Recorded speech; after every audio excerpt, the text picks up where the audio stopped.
Stop the applause. Stop it. Stop it. Stop it. Come on. We don't need the... Come on. Stop the applause. Oh, you stopped. Hello, everybody. I'm Michael O'Hara, and I'm your host for Tales from the Security Shed. This is the first episode ever, S1E1, as it's said in the vernacular. I am a certified information systems security professional. I am a certified cybersecurity framework practitioner.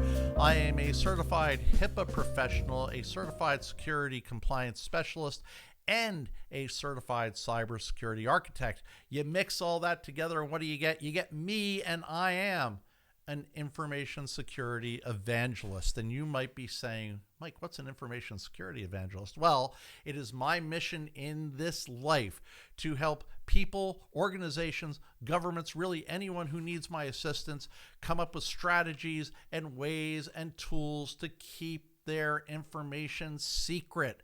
And we're going to do this today by discussing a very foundational principle. Great thing to start the first show of the first season of the inaugural season of Tales from the Security Shed off with. We're going to talk about a foundational concept called GRC, or governance, risk, and compliance. So today we're going to talk about that foundational concept of GRC, or governance, risk, and compliance. And shortly put, what governance, risk, and compliance is it's a structured approach that aligns an organization's objectives and activities with regulatory requirements, internal policies, and risk management strategies. The first part that we're talking about is governance. So let's define governance. Governance refers to framework or rules, practices, and processes by which an organization is directed and controlled. It encompasses the mechanisms that ensure accountability, fairness, and transparency in a company's relationship with its stakeholders, including shareholders, employees, customers, and the community at large. The second is risk management. So we have the R in GRC. First there's governance, now there's risk management.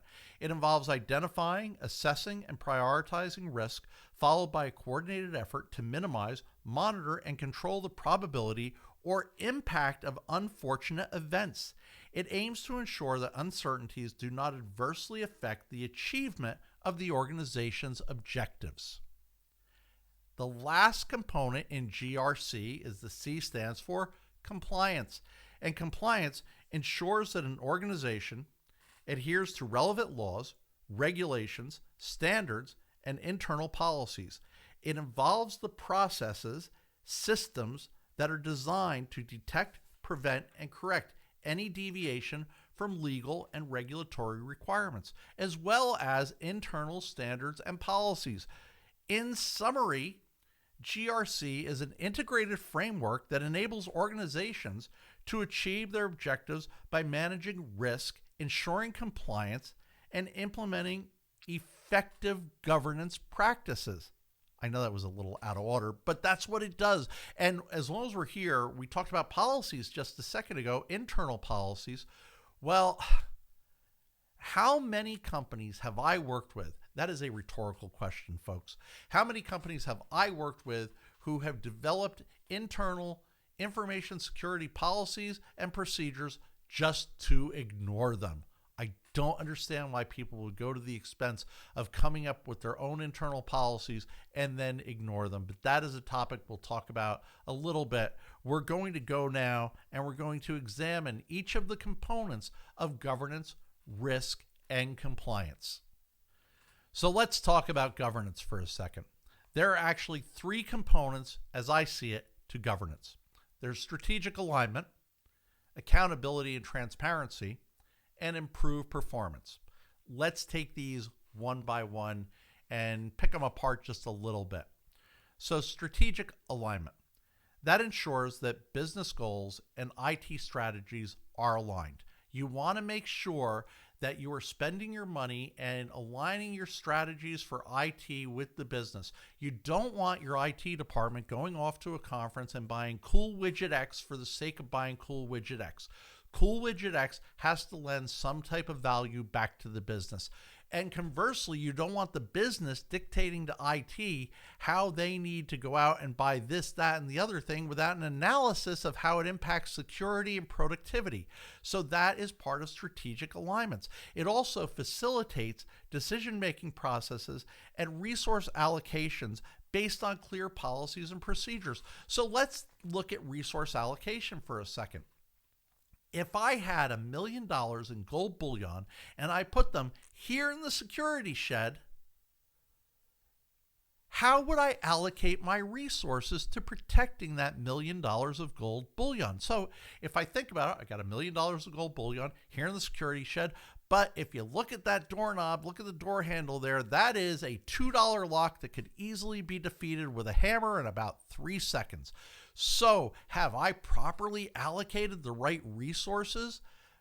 No, but without doing my governance work, without understanding the strategic alliance between and alignment between myself and that $1 million, I don't know what type of lock to buy.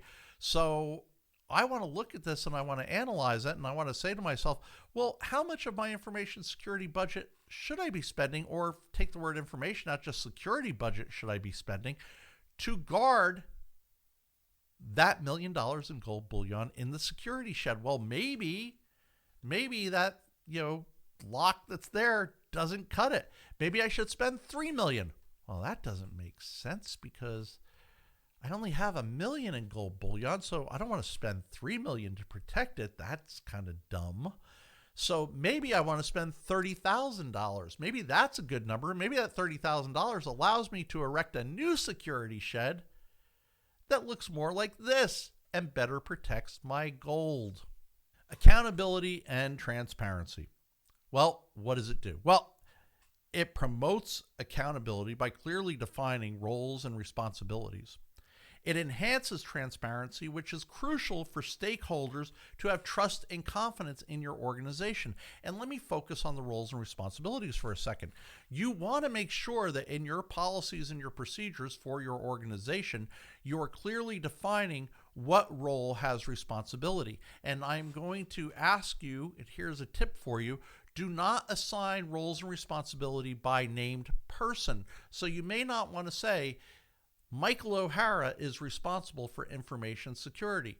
You might want to say that the Chief Information Security Officer for our organization, who may be Michael O'Hara, is responsible for information security. This way, you're solving two problems. You're not putting it on an individual, maybe incorrectly, and you also don't have to go back and redo all sorts of paperwork if your policies and procedures say your Chief Information Security Officer is responsible for information security. You don't have to amend it every time that role gets changed. The next component is improved performance. It establishes performance metrics and monitoring mechanisms. It helps identify inefficiencies and areas for improvement, leading to better overall performance. Now we're going to look at the R in GRC, risk management. Well, risk management, the first component that I want to talk about is proactive risk identification and mitigation. This will identify potential risks before they become issues. It'll implement strategies to mitigate identified risk, reducing potential negative impacts. In other words, you're going to look at your threat landscape and you're going to look at that window I talked about before as being unlocked, and you're going to say, that's an unlocked window. We got to go over and lock that. That is mitigating risk. It's part of risk management. You want to look at the next component, which is enhanced decision making. Well, when you do risk management and enhanced decision making, it provides a structured approach to risk assessment and management. It supports better decision making by understanding the risk landscape and the potential impacts that face you as an organization. The next thing you want to look at is protecting assets and reputation. This will safeguard physical, financial, and intellectual assets from risk.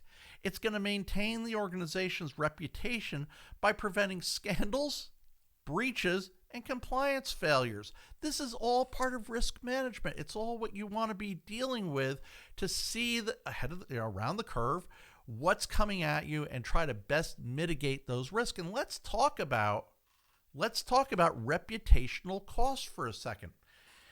If I lose $30,000, let's say I get hit by a ransomware attack, and the ransomware pirate wants $30,000 from me, and I pay the ransom because it's really the best thing for my business. It's going to get me back up and running, but I pay the $30,000.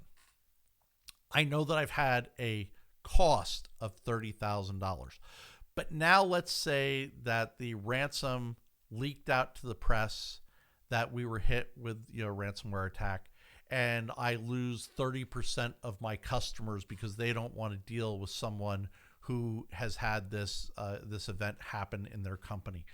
That becomes much harder to calculate. I lost those 30 customers, but how many customers or potential customers did those 30 customers tell?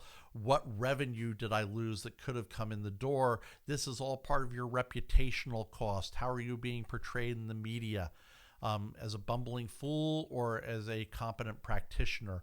This is all part of your reputational cost. And remember, I told you before, you get one reputation. It's up to you how you squander it or not. The next piece we're going to look at is the C in GRC, or compliance. And compliance goes like this. The first component is regulatory adherence.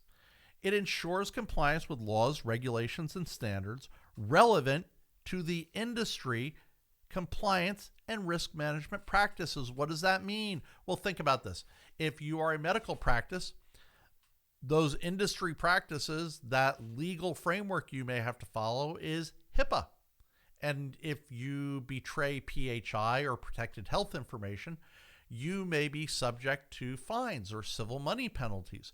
So you want to make sure that part of your compliance is making sure that you adhere to all of the regulatory, legal, and other frameworks that are designed to support those industries. And there is actually one industry, if you don't know, that's self-regulating, self-policing, and that's the credit card industry. And you may have heard of PCI DSS, or a procurement card industry. So you got to look at all of these for compliance and see how you fit in the framework of information security and how you're going to secure your compliance within these frameworks. So here are the integrated benefits of governance, risk, and compliance. It gives you a holistic view of your environment. It provides a comprehensive view of risk across your entire organization.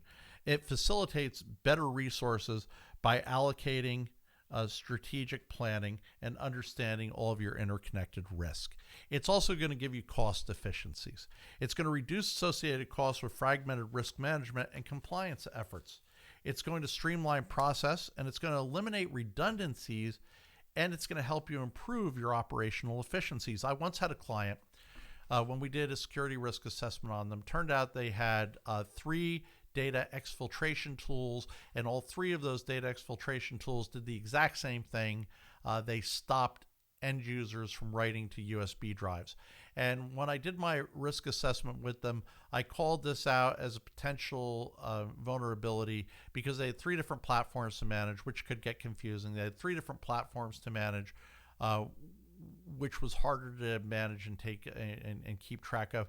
And they had 3 different platforms that they were managing that they were paying for. My advice to them was to pick the strongest one and implement it throughout the organization. And thankfully they did that. Resilience and agility, it enhances the organization's ability to respond to changes and disruptions quickly. It builds a resilience by preparing for various scenarios and ensuring the continuity of operations. So in short, in conclusion, I said in conclusion. In conclusion? Yeah, okay. You guys were a little slow. You get certain things out of following governance, risk, and compliance. You're going to get value creation. The frameworks for GRC contribute to long-term value creation by fostering sustainable and compliant business environment. It's going to ensure that the organizations not only survive, but it thrives in a competitive and regulated landscape. Stakeholders are going to have a lot more confidence. It's going to strengthen your relationship with your stakeholders by demonstrating a commitment to governance, risk management, and compliance. And it's going to build a solid foundation for trust and long-term partnerships. And it's also going to future-proof your organization. It will prepare your organization to adapt to the future regulatory landscape and changes that may emerge. It ensures continuous improvement and adaptation, keeping the organization ahead of potential challenges. And, you know, if I boil this all down to one last thought, governance, risk, and compliance is the roadmap your organization needs to follow to be information and cybersecurity hygienic. You want to make sure that you have the right people, processes, policies, and technologies in place.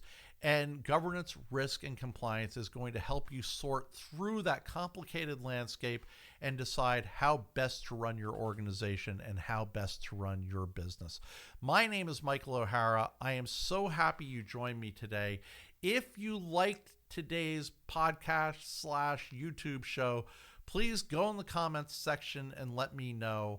If you want to reach out to me, there's a link down below that points to mycosecurity.com, and you can reach me there 24/7. And when I say 24/7, I don't mean I'm going to reply to you at 2 in the morning, but I mean if you're up at 2 in the morning and you want to send me a message, that's the place to go and send me the message. This has been a real hoot. Next episode will be in about 2 weeks. That's the beauty of podcasting. I can say about 2 weeks, right? Right now, we are sponsored by no one, absolutely no one. I am doing this all on my own. So if you want to sponsor us, come on, reach out to me, mycosecurity.com. I will happily talk to any sponsors. I've been Michael O'Hara. This has been Tales from the Security Shed, and I really thank you for your time today. Goodbye.